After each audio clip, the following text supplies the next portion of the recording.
Jadi cara memahami agama Islam, pertama menjunjung tinggi Al-Quran. Kalau tidak ada, maka hadis. Kalau tidak ada, akalnya manusia, akalnya ulama. Kalau ulama kumpul namanya jawab. Kalau ulamanya musyawarah berkumpul namanya, kalau ulama dewe-dewe namanya cekeli sampai mati ojo lali. Contohnya apa? Contohnya apa? Di Quran itu wong salwangsul bola bali, aqimus sholah, aqimus sholah, aqimus sholah. Wajib sholat, lakukan sholat, laksanakan sholat. Ping piro sholat sedino sewengi boten wonten penjelasannya teng Quran. Sholat iku jenenge apa-apa, namanya sholat itu apa? Boten wonten teng Quran. Waktune wayah nopo boten wonten teng Quran. Rokaate piro-piro ora ono nang Quran. Dikira ada di Quran apa? Paham betul? Di Quran gak dijelaskan sholat sekian kali, namanya sholat ini sekian rokaat, waktunya jam sekian, gak ada di Quran. Padahal rukun Islam pada sholat itu. Di hadis ada.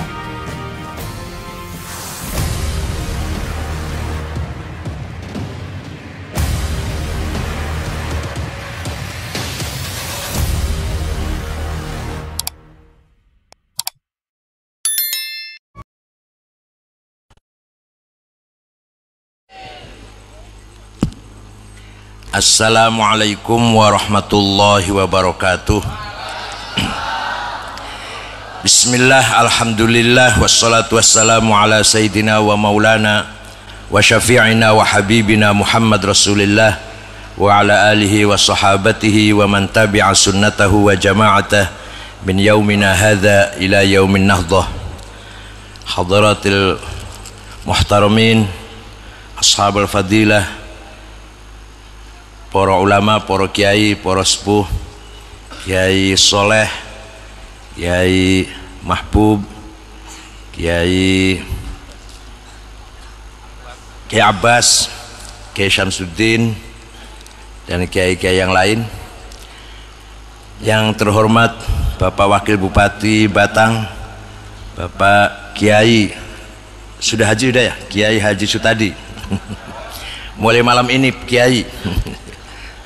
Tadi soalnya akhir sambutannya wallahul muwaffiq, itu berarti NU itu.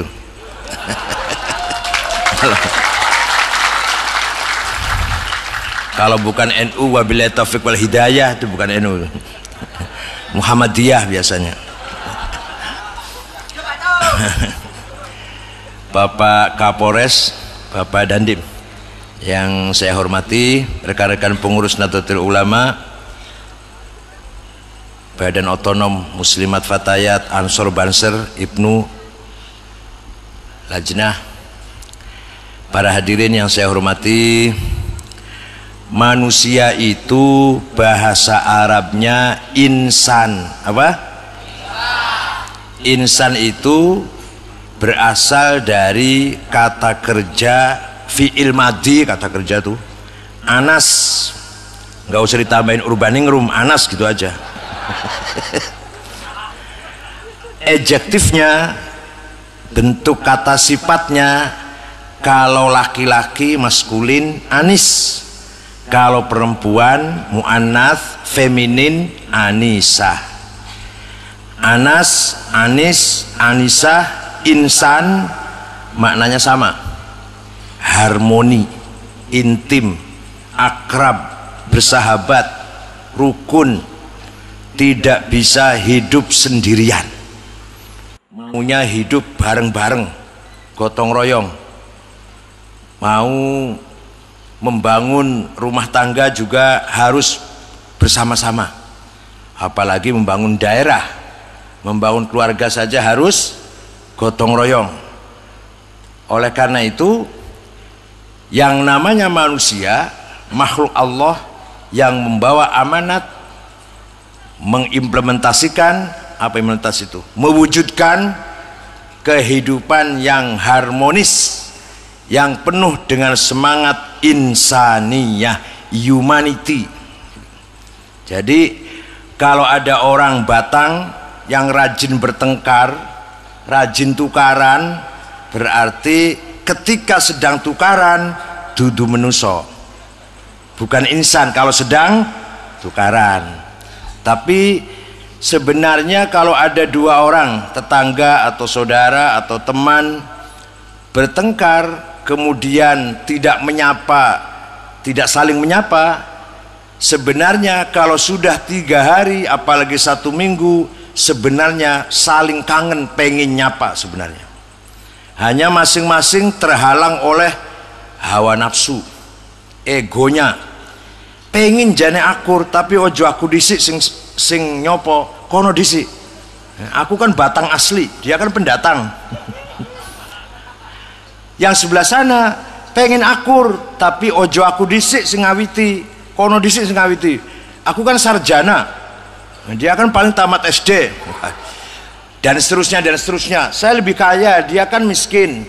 Saya kan pejabat, dia kan bukan. Ini yang menghalangi insaniyatil insan, keharmonisan sesama umat manusia. Yang menghalangi adalah kepentingan, macam-macam kepentingan itu, kepentingan bisnis, kepentingan politik, kepentingan suku, kepentingan kelompok, kepentingan daerah, kepentingan keluarga besar, semuanya adalah namanya hawa nafsu. Alhamdulillah malam hari ini saya menyaksikan, kita semua menyaksikan masyarakat Islam Batang insan betul, betul-betul insan. Akur nggih? Awas kalau nggak akur. Kalau sampai ada yang terlibat teroris, awas Batang nih. Ojo kaya tonggo Pemalang, teroris dari Pemalang. Dulmatin, Umar Patek. Umar Patek itu namanya Hisham Bawazir nama aslinya. Dari Cirebon, daerah saya, teroris itu yang ngebom kantor polisi, masjid kantor polisi kota Cirebon, namanya Gus Syarifuddin. Muridnya Mbah Salim Bajiri. Langsung merikone nggih muridnya Mbah Usama bin Laden. Jangan sampai di Batang ada teroris, awas kalau ada teroris, Pak Sutadi saya tegur.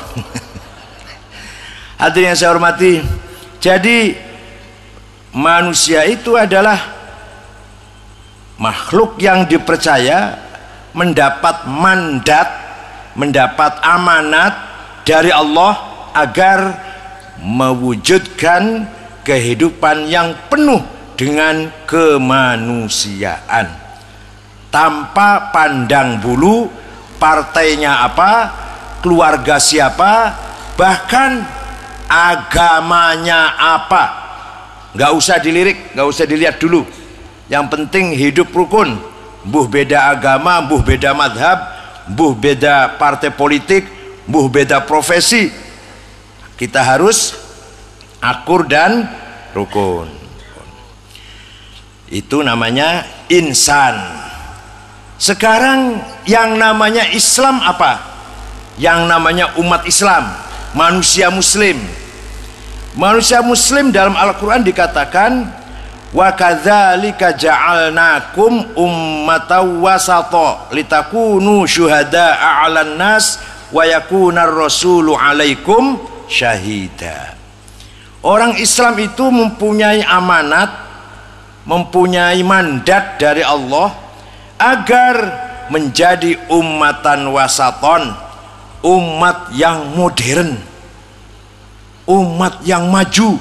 Wasaton itu artinya umat yang modern. Orang potongannya kayak sama ini kayak orang modern blas itu.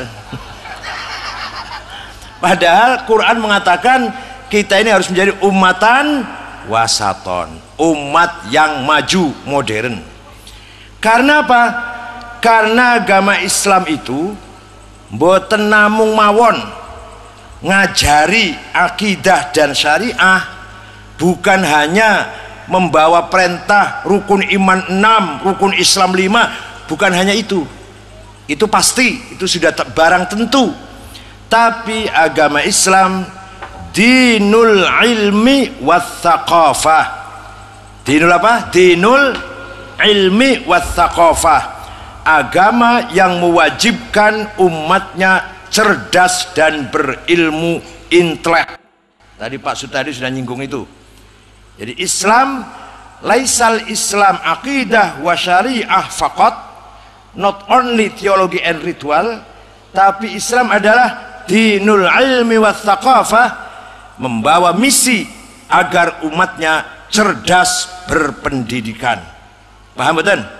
Oleh karena itu batang umat Islamnya harus pinter-pinter. Kata sampe orang pati pinter kata ini. Harus cerdas.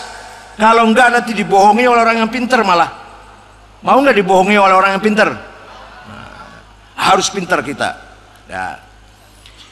Umat Islam dulu zaman biyen, umat Islam dulu menjadi pelopor kemajuan. Amerika durung lahir, Eropa masih gelap, masih jahiliyah, Australia dereng wonten, masih tempat pembuangan penjahat Inggris, dibuangnya ke Australia. Cina belum maju, umat Islam sudah maju dulu. Nah, contoh, Al-Quran ketika diturunkan kepada Nabi Muhammad SAW ditulis oleh para penulis, karena Kanjeng Nabi mboten saged nulis, ada yang nulis sendiri, yaitu Ubay bin Ka'ab, Zaid bin Thabit, Abdullah bin Mas'ud, dan lain-lainnya, para sahabat penulis Quran. Tulisan Quran tulisan Arab waktu itu belum sempurna, sangat-sangat sederhana, titik wae ora ono, ba ta sa jim ha kho ora ono titike podo, antara jim ha kho podo gak ono bedane, ba ta sa podo ora ono bedane. Nek ora percaya ayo dolan nang Turki Istanbul, masih ada surat-suratnya Kanjeng Nabi nyurati gubernur-gubernur Mesir, gubernur Bahrain, gubernur Romawi, itu tulisannya mboten wonten titike. Kula men ora iso maca apa meneh sampean. Kemudian tahun 62 Hijriah, tahun piro? Swidak kali Hijriah, ada orang yang mencoba menyempurnakan tulisan Arab supaya menjadi tulisan yang sempurna. Dikasih titik oleh siapa? Namanya Abul Aswad Ad-Du'ali. Dudu Kanjeng Nabi sing gawe tulisan Arab. Dudu sahabat. Itu tabi'in namanya, bukan sahabat. Muridnya Sayyidina Ali itu. Abul Aswad Ad-Du'ali. Ba titik siji ngisor, ta titik dua dhuwur, ta titik telu, jim titik ngisor, siji ha non titik, tanpa titik, kho titik siji nang dhuwur. Baru ada titik tahun 62 Hijriah. Itu namanya maju namanya. Namanya modern itu, orang mandeg. Tulisan kok orang sempurna disempurnakan, namanya modern, namanya cerdas, namanya. Wis ono titike masih akeh wong ora iso maca tulisan Arab, wis ono titike iku. Maka Imam Khalil bin Ahmad Al-Farahidi yang wafat tahun 185 Hijriah, sapa? Ora cerdas blas, lagi cerita cerdas malah ora cerdas sih. Imam Khalil bin Ahmad Al-Farahidi yang wafat tahun 185 Hijriah bikin harokat fathah, dhammah, kasroh, fathaten, dhammaten, kasroten, tasjid, sukun, sing gawe sapa?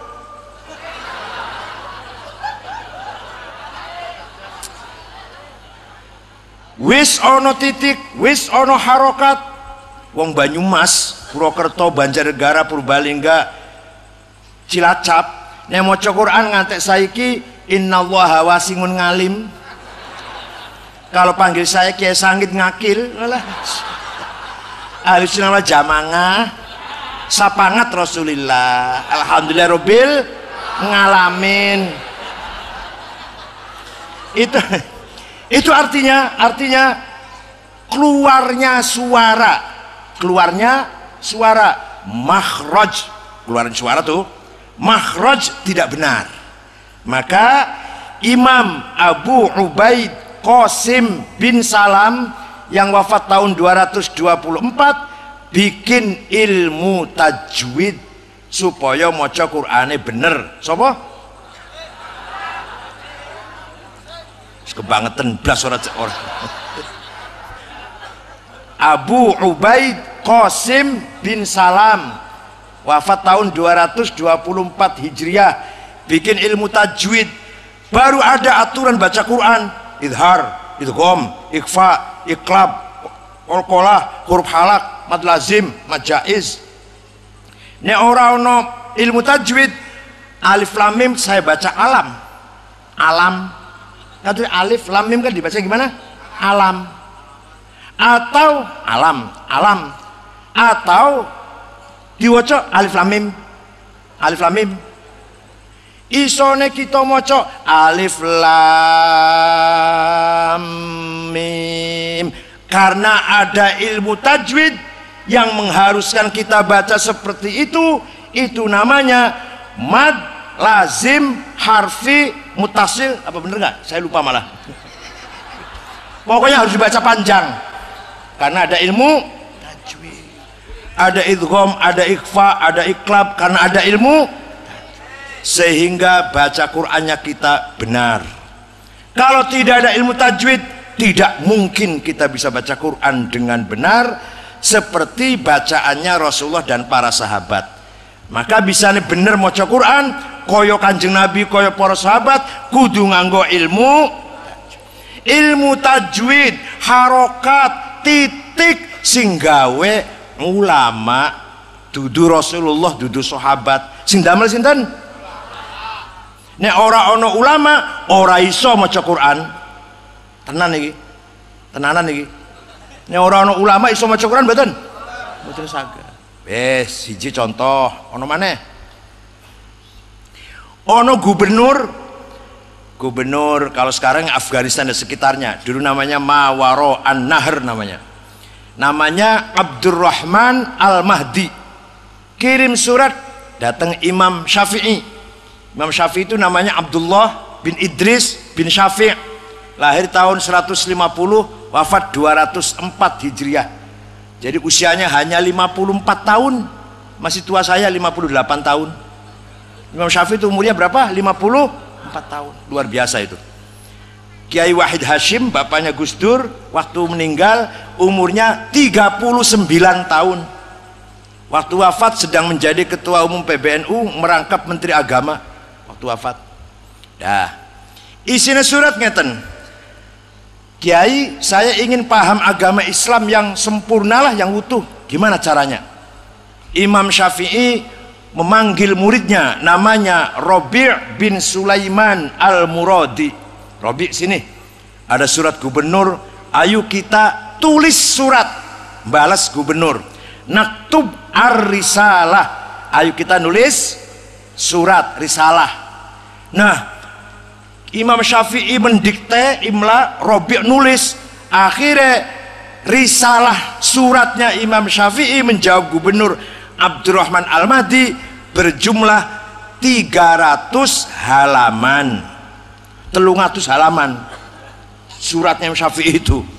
Itulah awal mula, asal mula, cikal bakal ono ilmu sing diarani ilmu apa? Usul fikih. Usulul fiqh. Apa usul fiqh itu? Metode bagaimana memahami Islam yang benar. Imam Syafi'i dalam suratnya mengatakan begini, kalau kamu ingin paham Islam, pertama kali kamu harus pahami, analisa, dalami Quran. Tapi kamu harus tahu, ayat Quran tidak satu level. Ada ayat muhkamah, kuat. Ada ayat mutasyabihah, menerima, memungkinkan beberapa tafsir dan takwil, beberapa pengertian. Kalau muhkamah tidak satu. Kalau mutasyabihah bisa ditafsiri berbagai macam. Ada ayat mutlak absolut, ada ayat muqayyad terikat, ada ayat am general, ada ayat khas spesial, ada ayat yang konten maknanya dilalah hakiki, ada yang majazi metafor, ada nasikh, ada mansukh. Kalau sudah Anda cari Quran dengan pemahaman ayat yang macam-macam itu tidak Anda temukan, maka pindah pada hadis sunnatul Rasul sallallahu alaihi wasallam. Tapi hadis itu juga tidak satu model. Ada hadis mutawatir rawahu jam'un an jam'in, hadis yang diriwayatkan oleh seluruh umat manusia, seluruh umat Islam. Namanya hadis apa? Mutawatir, tidak mungkin bohong. Ada hadis masyhur, terkenal. Ada hadis aziz, hadis yang baik, hadis yang mulia. Ada hadis ahad yang diriwayatkan oleh 1-2 orang, ahad, individual. Udah?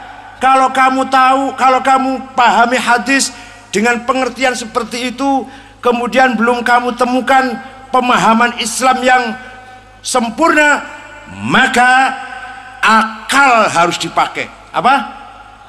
Di Quran tidak ada, di hadis mboten wonten, maka harus pakai akal.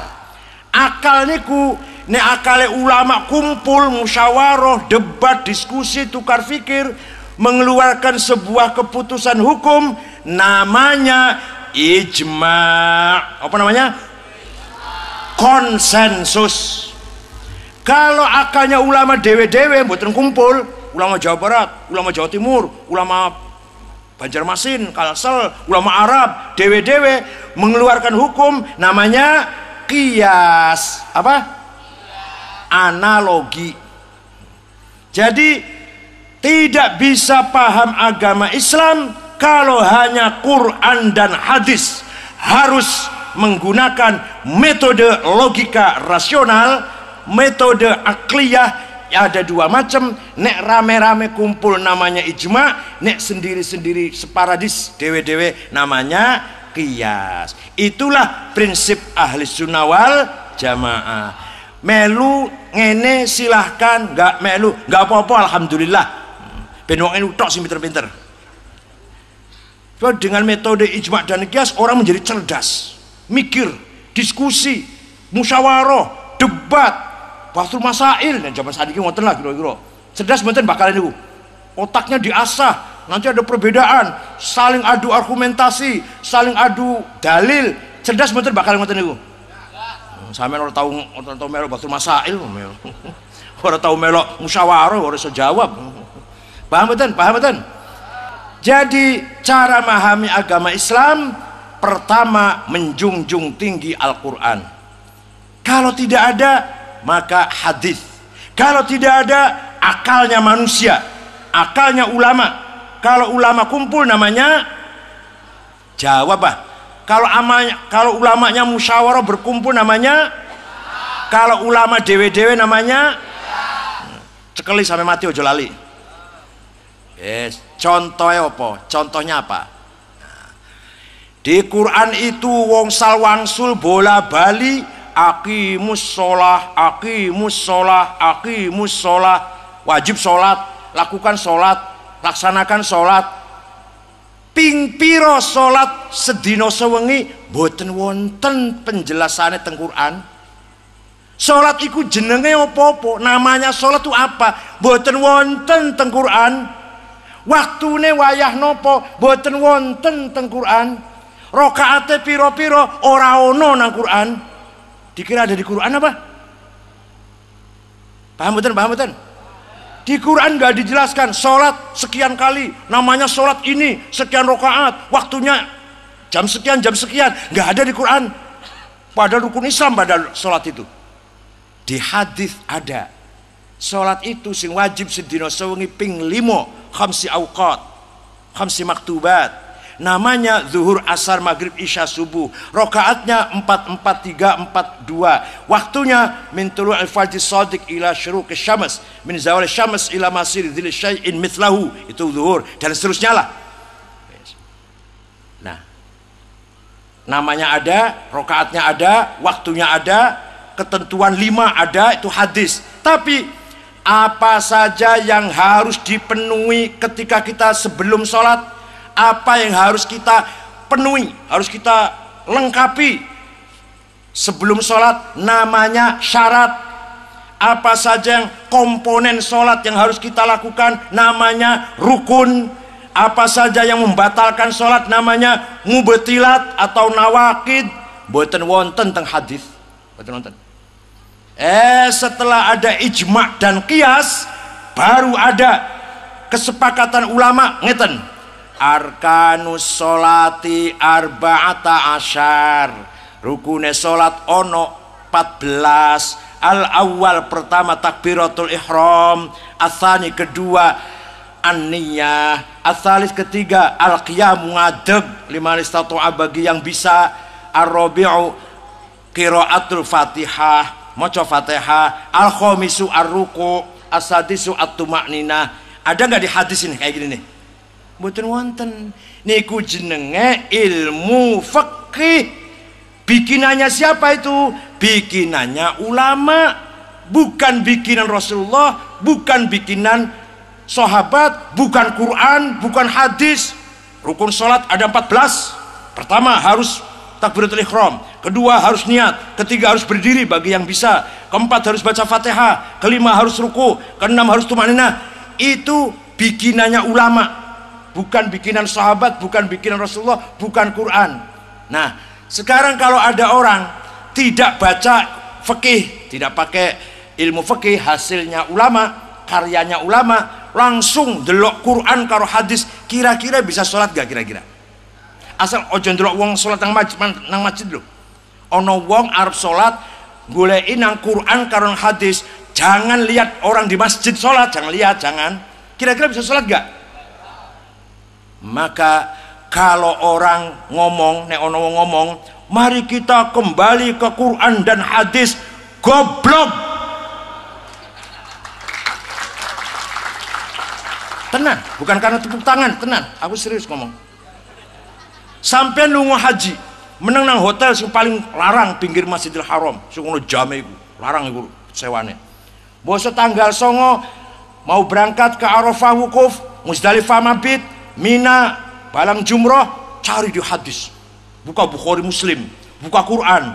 Dari hotel ke Arafah itu ke utara apa selatan? Ke barat apa ke timur?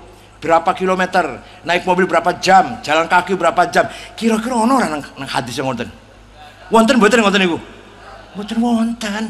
Nek sampeyan pengen cepet teko nang Arafah, melu kepala rombongan.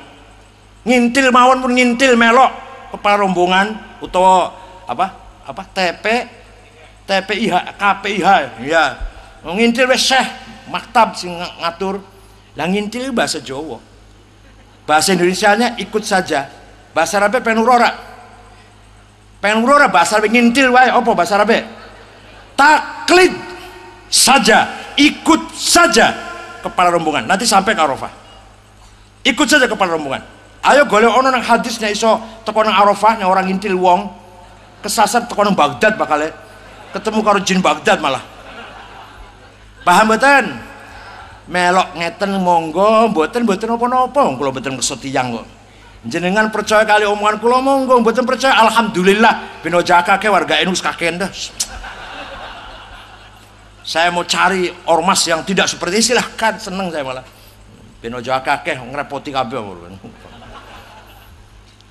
Jadi kita ini tidak bisa sholat, tidak bisa haji, tidak tahu caranya zakat, tidak tahu caranya bagi waris, tidak tahu caranya ibadah, tidak tahu caranya maca Quran sing bener tanpa ilmunya ulama. Kalau hanya kita langsung Quran dan hadis saja, tidak akan bisa praktek ibadah. Percayalah kepada saya. Silakan kalau nggak percaya coba cari sendiri. Kalau bisa tanpa ikut orang misalkan. Bon.